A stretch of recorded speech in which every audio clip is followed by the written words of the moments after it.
Are you tired of being overlooked? Read my story about how I took revenge from my boss. He rejects my promotion. And how an old lady in the office finally found her power. I sat at my desk for 30 years, watching the world change through a dusty window. I am the oldest employee in this firm, and yesterday, I decided to take revenge from my boss. He rejects my promotion for the 5th time in a row. My boss, Mr. Sterling, is half my age and possesses half my wit. He thinks my gray hair means my brain has slowed down. He believes my quiet nature is a sign of weakness. When I walked into his office yesterday to ask for the senior analyst position, he didn't even look up from his phone. He told me I was part of the furniture and that the company needed fresh blood. That was the moment I stopped being the nice office grandmother.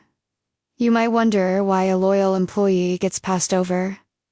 In my case, it wasn't about my performance. I hit every target. I stayed late. I mentored the new hires. But Mr. Sterling likes optics. He wants young people in slim-fit suits who use buzzwords he doesn't understand.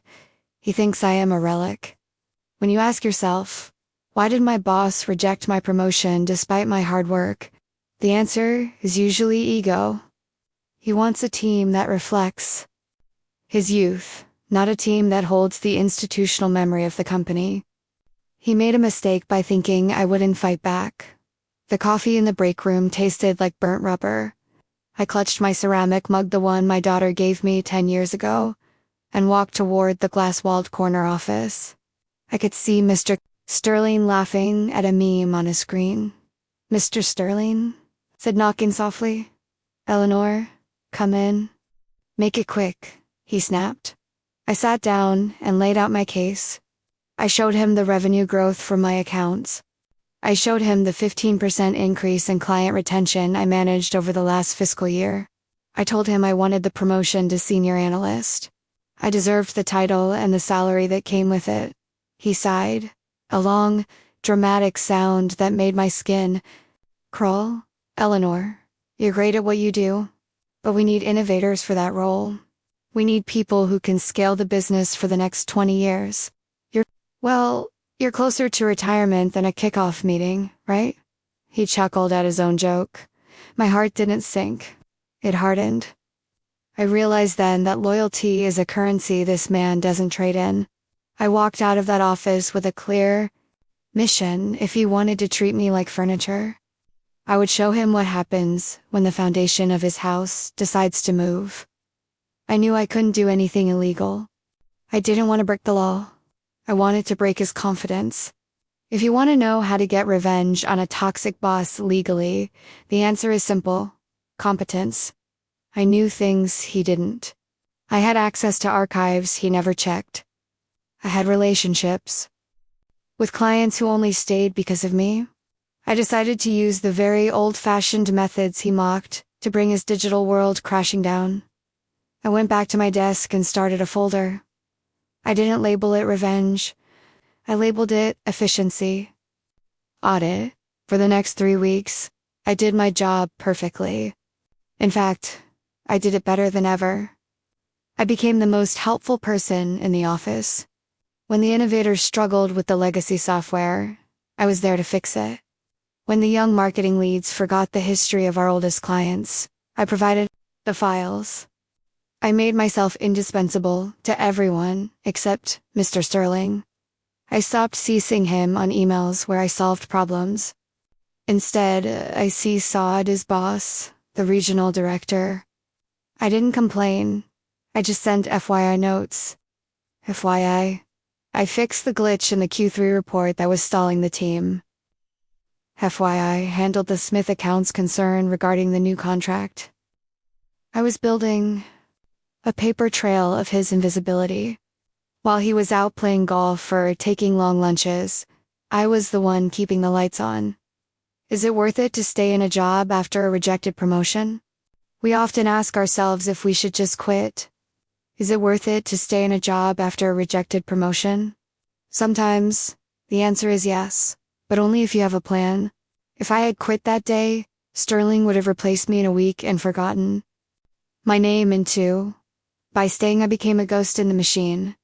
I stayed to ensure that when I finally left, the hole I left behind would be too big to fill. Mr. Sterling had one major weakness. He was lazy. He relied on a specific set of automated scripts to generate his weekly reports for the board. He didn't know how they worked. He just clicked a button, and the data appeared. I was the one who wrote those scripts 15 years ago. I didn't delete them. That would be saboteurs. Instead, I updated them. I adjusted the parameters so they required a manual password override every 48 hours, a password only I knew. I also noticed he was borrowing credit for a project I was leading for the National Bank. He was telling the board it was his strategy. I decided to let him have it. I gave him all the data he wanted. I even polished his slides. I made him look like a superstar for the upcoming annual board meeting. I wanted him to be as high as possible before the fall.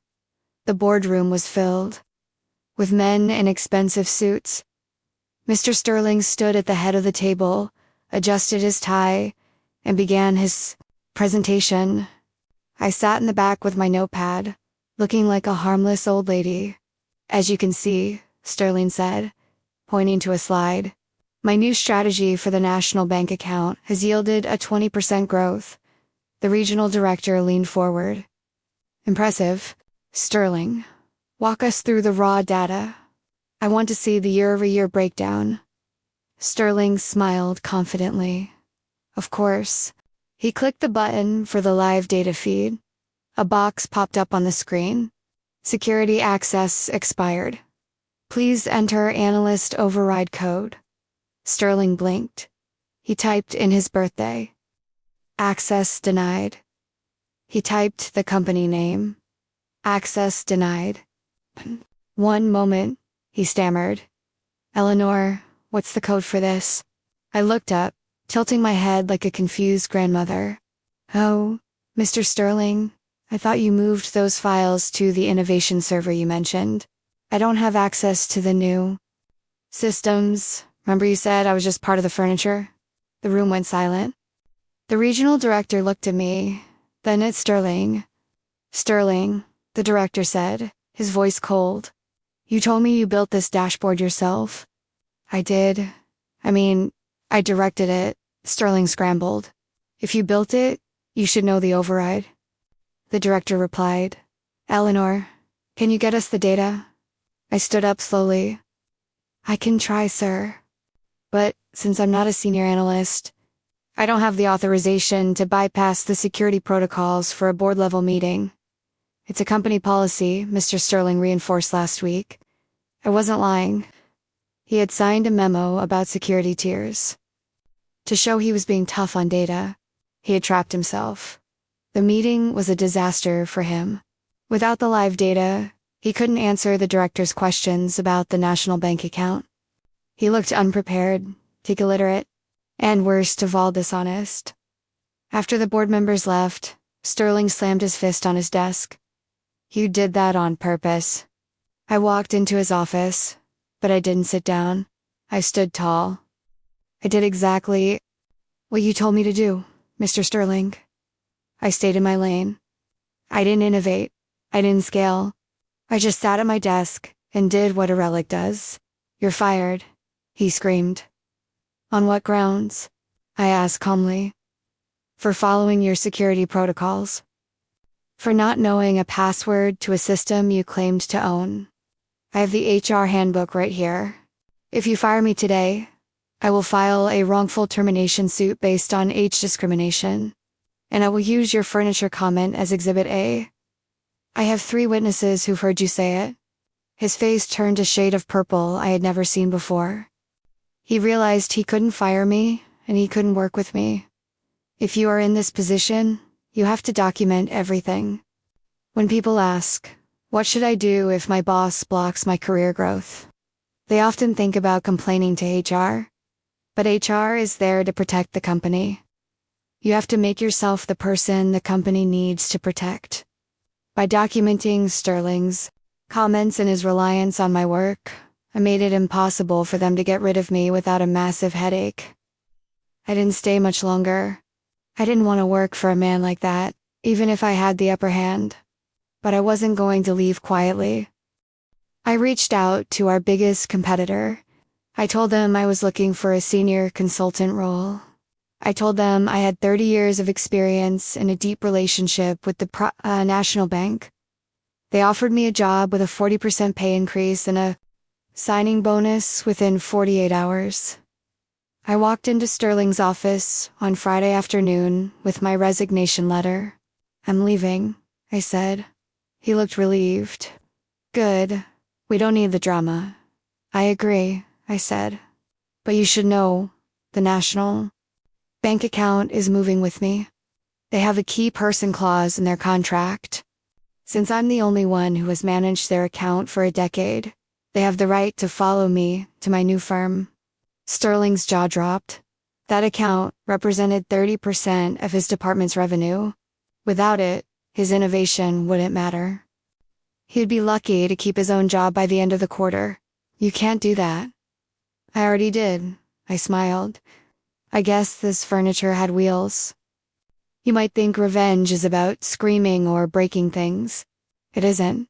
Real revenge is about showing the person who doubted you exactly what they are losing. I didn't have to say a single mean word to Mr. Sterling. I just had to stop caring. When an old lady takes revenge from my boss, he rejects my promotion. She does it with grace. She does it by being so good that her absence feels like a collapse. I am now sitting in my new office.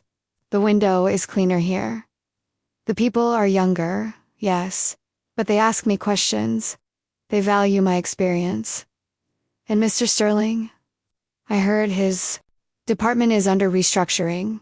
That's a corporate word for he's in trouble. We have to fight for ourselves. If you ask, can ageism in the workplace be stopped? The answer is only if we refuse to go quietly.